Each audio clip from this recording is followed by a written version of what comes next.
So hello everyone, Myrmonden here. Welcome to my Grancrest episode 8. Let's get right at it. So 3, 2, 1 and go. So I think it has to be a battle episode now. I think definitely the volume is really low for some reason. Yeah, that's good.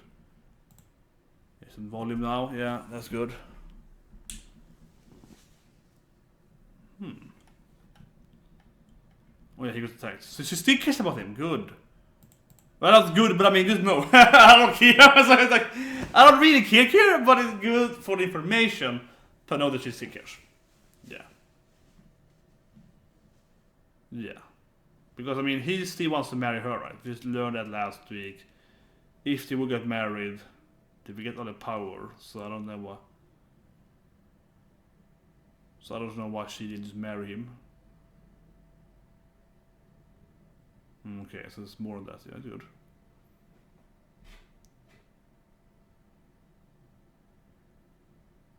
But his father died too. Doesn't feel like he was the one behind it. Like, I mean, obviously, I think it's her maid's right.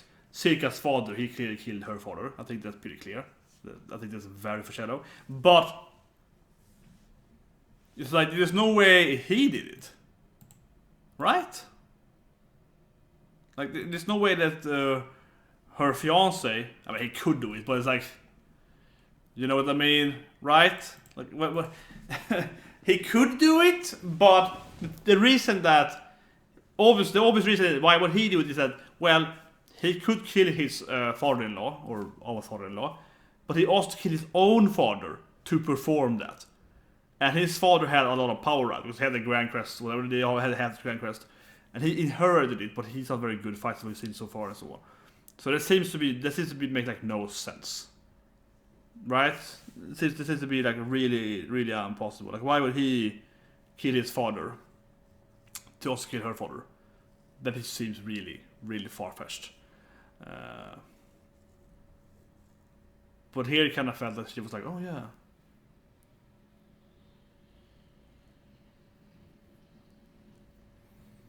No, I think it was her mage.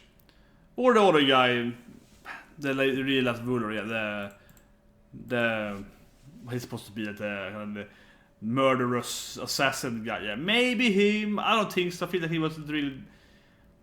No, the father is, yeah, because he's kind of like a side character, and it was mentioned last week there was a kind of shadow guy in the background. That could be him, but on the same time, he to me is. Even though it's a shadow, it's also a very direct guy, right?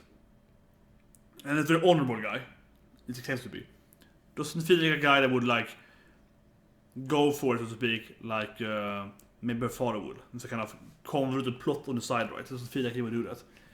He feels more of a direct guy that either kills people or like fights them.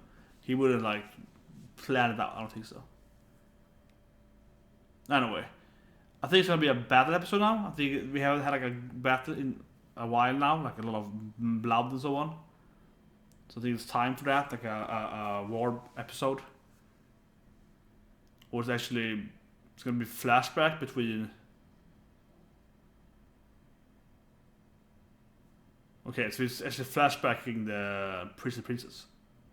Huh.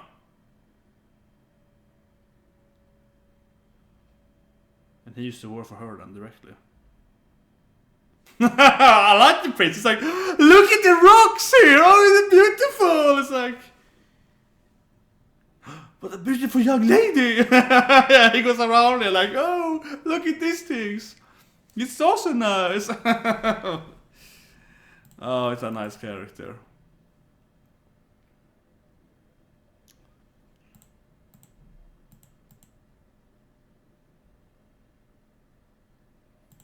Yeah, and right away it's like, oh, you pure love. Yeah, she's also like, she's a very nice person, right? That's the whole storyline. She's harsh as one. He's very nice and gentle, kind-spirited character.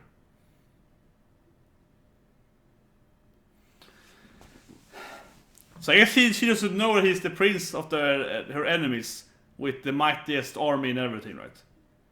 I mean, he has the second biggest army in the land. She has the biggest one, right? Currently. So the father has like the biggest armies, yeah. It's like a Romeo and Juliet story. Definitely. Now she's finally read all of them.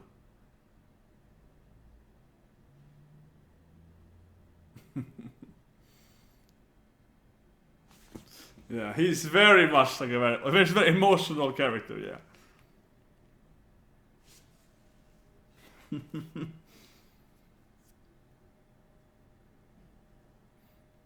I like how this is also okay in anime and movies and so on, right? To just be like really annoying in a way. But if this was in reality, he would be a stalker. Like, he keeps sending you like a mail every day. He's like, I'm gonna do this to you tonight. I'm coming to you. Like, that would be horrible. In real life, you'd be like, no. But in TV shows, it's always like the most romantic gestures ever, right? It's how you get the woman. She hates you, but if you can wear her down with your love, right? It's always like that. Like, come on. Oh, more dancing. And a Venetian mask.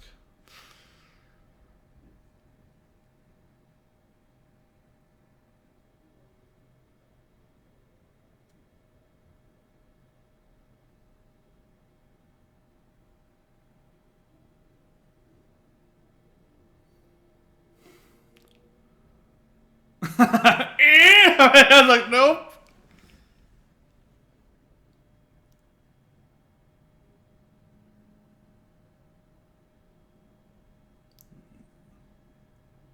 Yeah, and of course he will come here now. Alexis, it's him, the nice prince. But like, how he can say that? The lady doesn't want your attention. He's been harassing her pretty much for months, right? He's been like, you know, bombarding her with mail and throwing stuff to her to the ground and be like really annoying at her, right? For a month, right? Nice. But still though, like, isn't he doing the same thing? Like, lady doesn't want you. Stop bothering her. It's like, isn't he doing the exact same thing? Well, not exact. I think even he's worse. Like, he's been doing it like systematically for months. Maybe one of the love story. I don't know, but it's kind of funny, right? It's kind of funny. In some way, it works because he's a good character. So his perspective, it's fine, right? He's not harassing her. He's telling her love. The other guys try and touch her. Oh, that is like, you know, that is like illegal, right there. That is the worst person ever. He should die.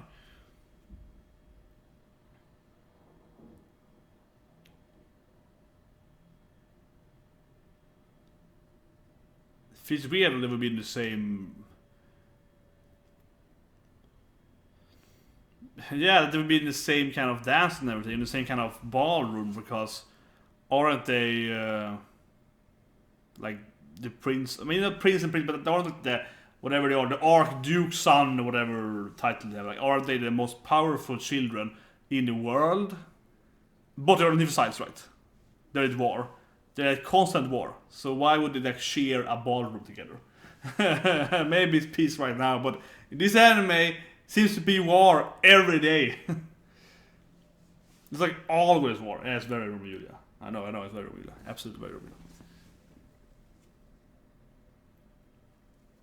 Ooh, she goes for it. Here we go. Yeah, he's getting the Grancrest. It's his evil plan. Like, can you trust him? You marry him and he gets the Grancrest? Well, you know, it's like maybe he was the power. Maybe it's pure evil. I'm not saying that to be funny. I'm saying that because this anime is extremely much like a, you know, this is like watching Fire Emblem, right, or whatever. And it's very common stories. In like Text Ogre, in Ogre Battle, Text Ogre especially, in FFT, a lot of it is a lot of betrayal. Like, it's very, very much, and I mean all of the Evilized games, F12, Dragon Story, all of the games in Text World, right? They are extremely heavy on betrayal. Like, it's always like, oh, a trend, you know, like it throws to that. Oh, it's a plan all along to get your hands, the power of the house. Like, it's very, very common that they just do the kind of 180 degrees twist in the personality because it's an evil plan all along. Yeah, it's very, very common. Or they turn into a demon, or they sacrifice your soul, or whatever, right? It's very, very common. Like, he's a very nice character, so he is really nice, or he is pure evil. He's pure evil, guys, or he's nice. It's either one of those two. It's very binary. You know, it's 1 or 0. So I'm still not sold on him. I guess my rant here, yeah, I think he could be pure evil. He could be this like mastermind with everything, right? Like demonic mastermind. His solid soul. I'm just saying that would be very typical for this kind of games, which this anime is taking afterwards. Sorry for the long rant, but I'm just saying that would make, for me at least, a lot of sense. A lot of sense. He's too nice. Yeah. And if he marries her, he gets all the power.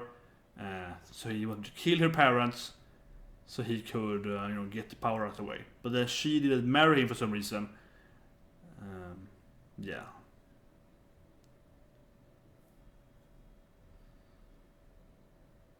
Or he's super nice. Yeah, or he's super nice.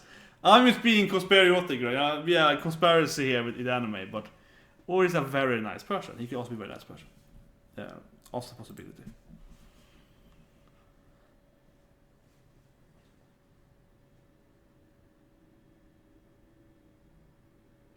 No deluxe singing for me.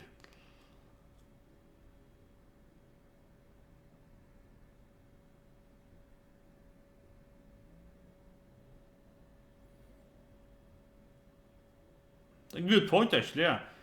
Most charities just like, yeah, as I said, you feel you're happy getting it because you want to get stuff, or you want food or money, whatever, but it's not like a actual joy, like he says. Now they're actually experiencing, they want to do something, regardless of the money, right? And then getting the money is, of course, an incentive, but it's a difference between having joy and feeling gratitude. Yeah, two different emotions, right? Interesting points there.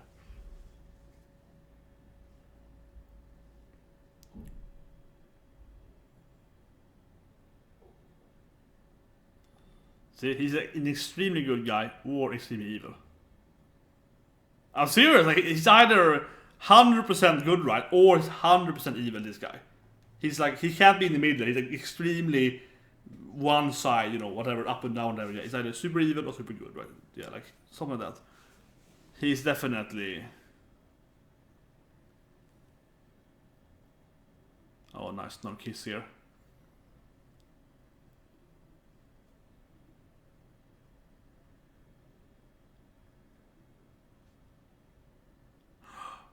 The Grancrest is mine.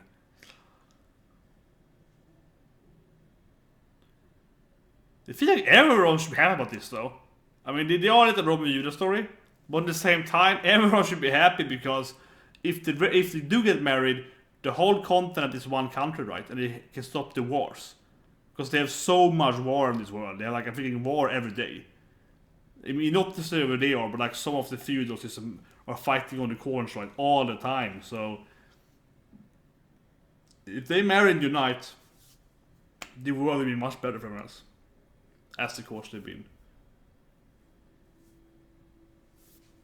He's like, yeah, they will ruin my plans because I want power, and if they get married, my power will be kind of limited because I can't fight them and want to get more power, right?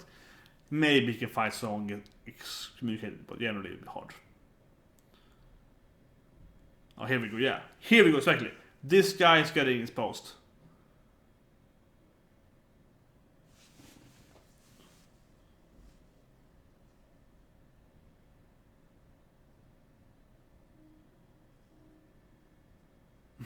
It's a little weird he has his poster with him. Like, why is it? Why? I mean, we don't know the main character, right?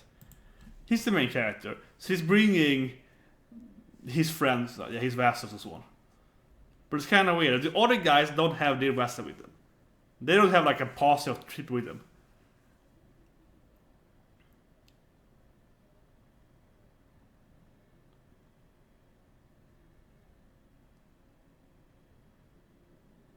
What? Really? You need emotional connection to have some party with what? That seems really proud of that.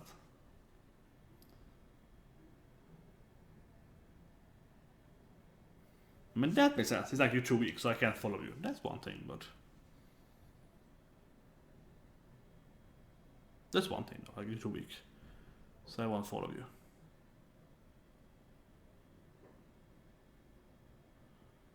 He didn't display at all those. Nice.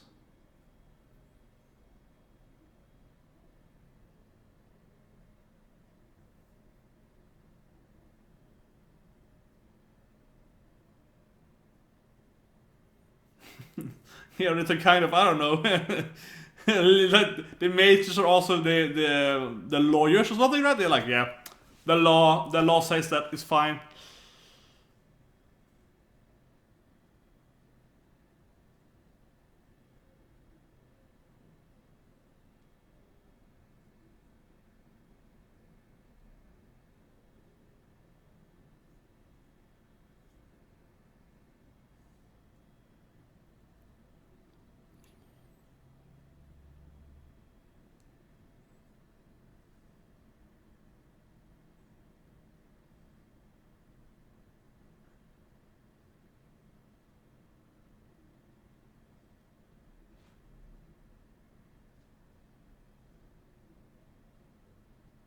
Yeah, I mean, they wanted first to join the alliance, and her father was against it because he's evil.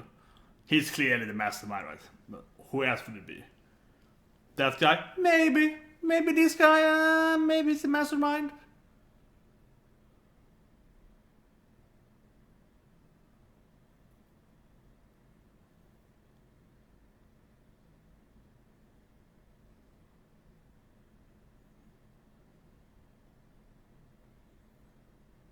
He's a little like, but they joined my team, I have to protect them.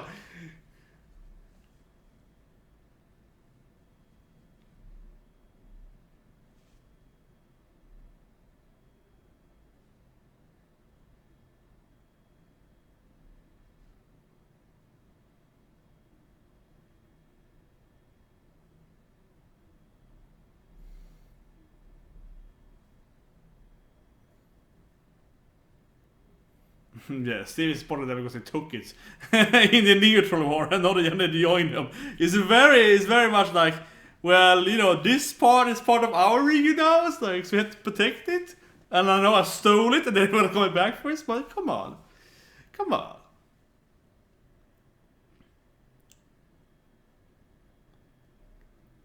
Okay, but they're gonna fight over a neutral land now then. So it's like proxy wars, yeah. It's very much a classic US versus the Soviet, right? It's like, oh, we're gonna fight in Afghanistan because we're gonna fight on our own ground.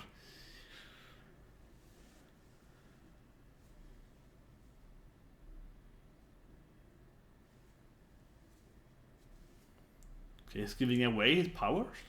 Or at least his...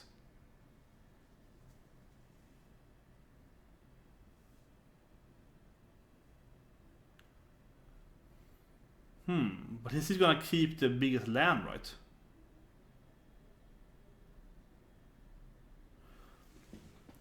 I guess he's keeping the land though. Like he would be the leader of the union, but he might have a less land mass or power. Like,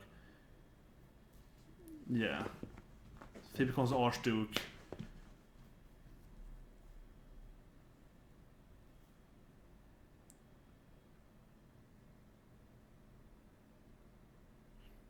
It seems that if he accepts that, they might all fight him, right? They might all go against him.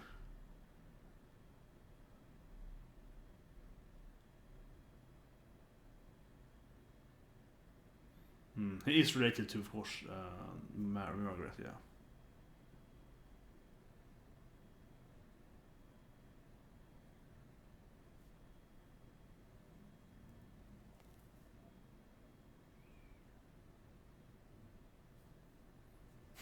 Their names. The Factory Alliance and the Fantasia Union! It's like...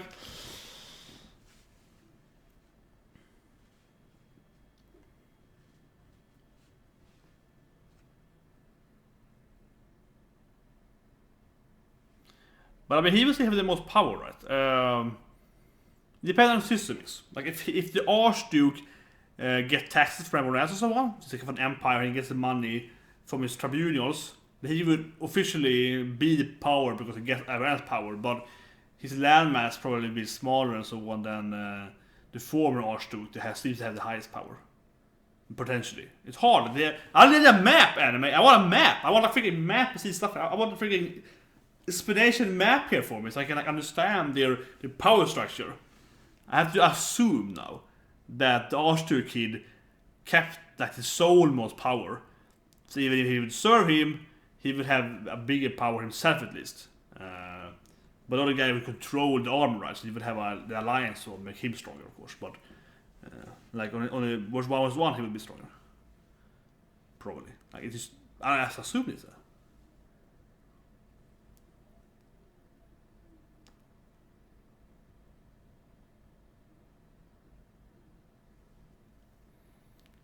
Forbes and Clovis. They're a good name, yeah. I love the classic made-up names. Forbes, Clovis, and Chobis. Yeah, it's like.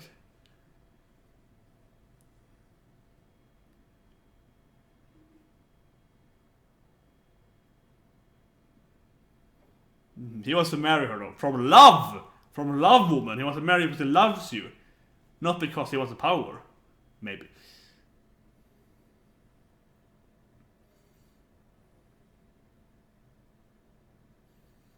I don't get it. Doesn't she love him? If you see a flashback, she loves him? Because before, we might interpret it as a political marriage, but we know that she love each other. Why can't she just marry him and get the powers? What's the problem with it? I don't understand. The flashback didn't explain to me why she can't just marry him. If anything, it made me wonder more why she isn't marrying him like this in here.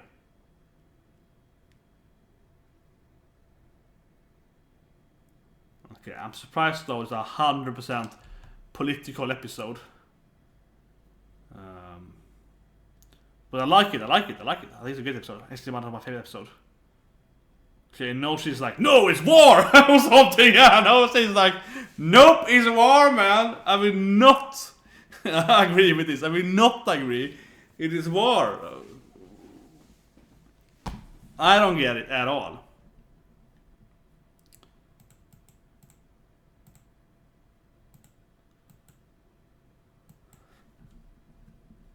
So it actually was one of my favorite episodes.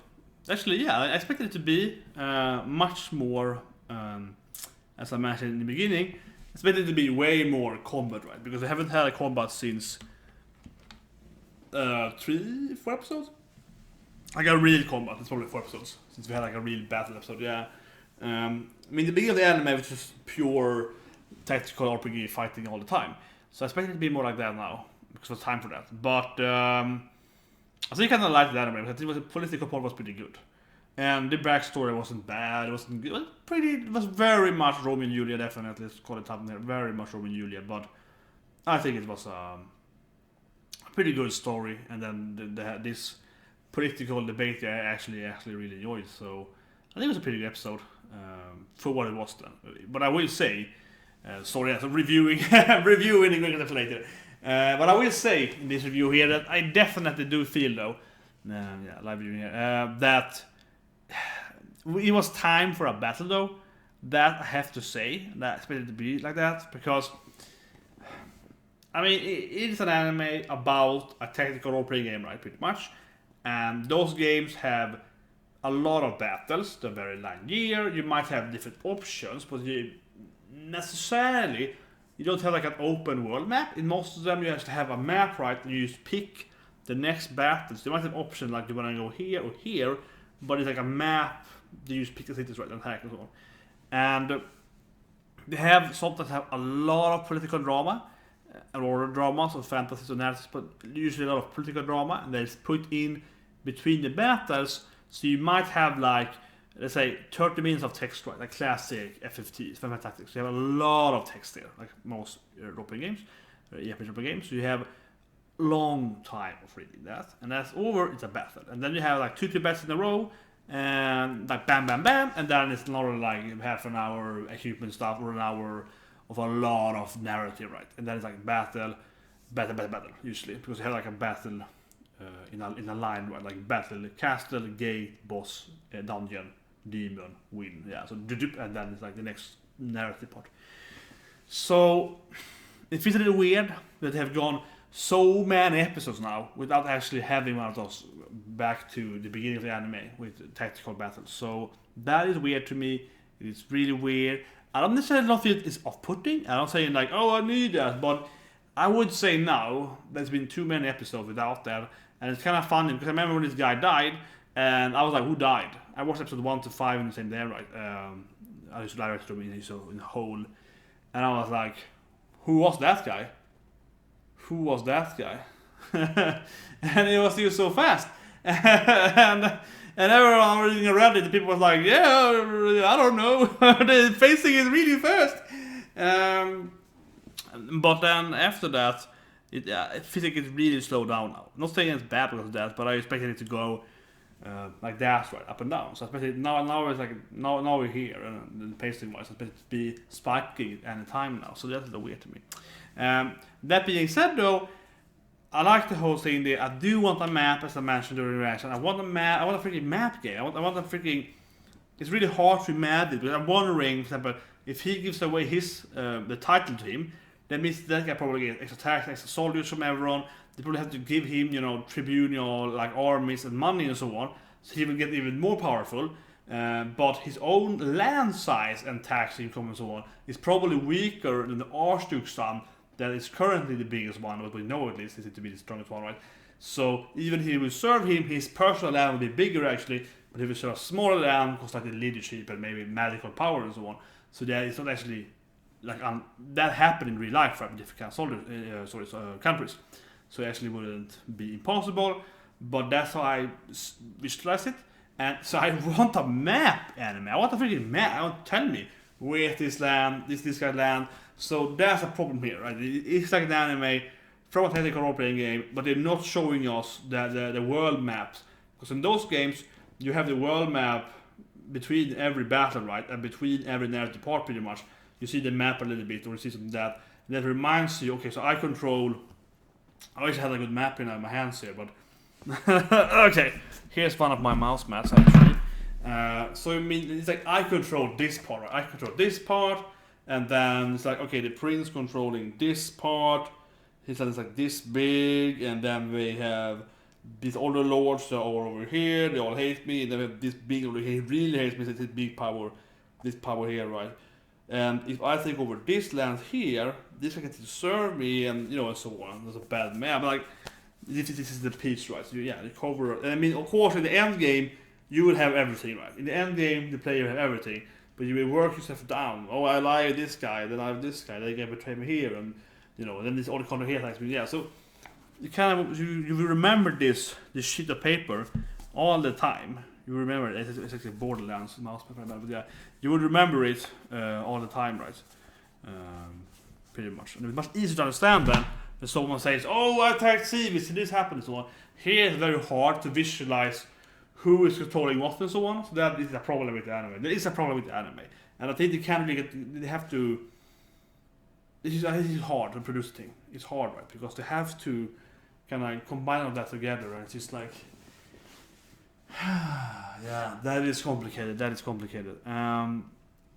But I was ranting about it during the reaction. I'll say it again here. Then it does feel to me though, not at all actually. I'm just being somewhat ploy about it. But it does seems that the prince, though, the Archduke's son, it seems that he though is either really really good or he's really evil, right? As I mentioned earlier, from the whole, usually how those things play out in the narratives of those games. So you he's either pretending to get her, so he's like, oh, I love kids, and blah blah blah. I know you have an ice cold heart, queen, but you actually like me. And he's either working that angle right, and he kills her father and his father to get all the powers. And he knew that the lords would not agree with him giving the power to Villar. So this is a ploy of him. Everything. He might be like a genius evil guy, right? I see that as a quite high possibility. The more I watch episodes, because I've seen it so many games before, or he's the nicest guy ever. Right? I think it's either one of those things, and he's nothing in the middle. He's either, as I mentioned earlier, 100% evil to 100% good. Definitely, he might has some huge plans here. But I think, yeah, of course, generally, it's probably Silka's father, right? I mean, he's refused to let them join him, but the alliance, and that created this whole thing to begin with. And he has some agenda probably, because he was not the prince though, the Archduke's son. He will still inherit the Grancrest eventually, right? If he married her and so on. But he might have the power earlier, that's why he killed them. But, I mean, yeah, that's the thing, right? I think that's the thing. If he's evil, he's gonna be like demonic evil, I think. I think that's the thing is. And yeah, I think so. Because if he's just wants the power, tricking her to marrying him, if that was a ploy, everything, he could have just waited it out for a bit, right? Marrying her, then kill the parents. But he's demonic evil. He's like, he's possessed or something, right? He's like, I sold my soul to the devil. Then he would kill his parents, so he will get the power quicker, right? Because he needs that to fight the demon lord. Yeah. So I could see that. That to me is more reasonable than that he's like full of chaos magic, the demonic magic, right? He's full of that, and that's why he had to kill his father to get the inherent power faster. So I could see that being a thing, that if he killed them, he's probably sold his soul to Satan, right? Very likely. I think it's definitely what I mean. I think he's either the nicest guy ever, or he's like really, really evil, like really evil. One of those things. But I think Sika's father is much more likable though. But anyway, hope you had this live version review, and I'll see you guys next week.